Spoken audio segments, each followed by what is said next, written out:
வணக்கம். நான் உங்கள் கின்னஸ் பாபு கணேஷ் பேசுகிறேன். எல்லாமே சிவமயம். இறைவனால் படைக்கப்பட்ட பஞ்சபூதங்களும் நிலம், நீர், காற்று, ஆகாயம், நெருப்பு, இதில் இருக்க மற்ற ஜீவராசிகள், பறவைகள், முதல்ல சூரியனுடைய ஒளி அதில் கிடைக்கிற நம்ம உடம்புக்கு மட்டுமில்லை, எல்லா ஜீவராசிகளுக்கும் வாழறதுக்கான சக்தி அதில் நிறைய இருக்குது. அதே மாதிரி காற்று, எதை பலனையும் மனிதர்கள்கிட்டேருந்து எடுப்பாக்காமல் எல்லாருக்கும் சமமாக காற்று வீசுது. அதுலேருந்து தான் நம்ம சுவாசிக்கிறோம்.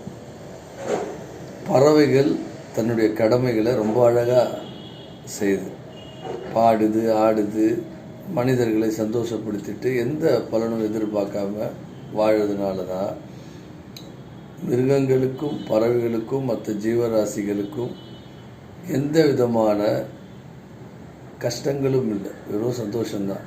மனிதர்களுக்கு மட்டும்தான் ஒரு சில பலனை நம்ம எதிர்பார்த்து வாழ்வதனால எல்லா விதமான துன்பங்களும் கஷ்டங்களும் இந்த காலகட்டத்திலேயே, வாழும் காலகட்டத்திலேயே நம்மளுடைய கர்மாவை நம்ம அனுபவிச்சுட்டு போகிற அளவுக்கு இறைவன் நம்மளை படைச்சிருக்கான். எல்லாம் சிவம். ஓம் நமச்சிவாயம்.